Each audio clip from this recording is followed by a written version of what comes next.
no ni ku kwa bamba ebube birio o ya bana ma ole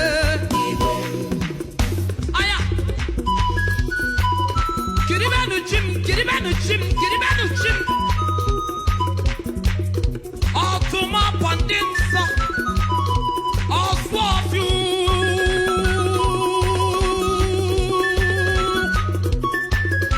Asimu ole Ay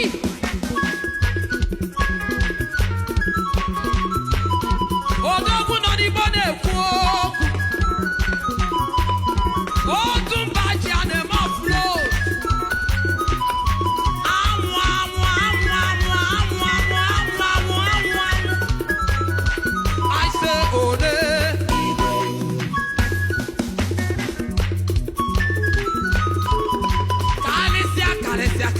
Calesia,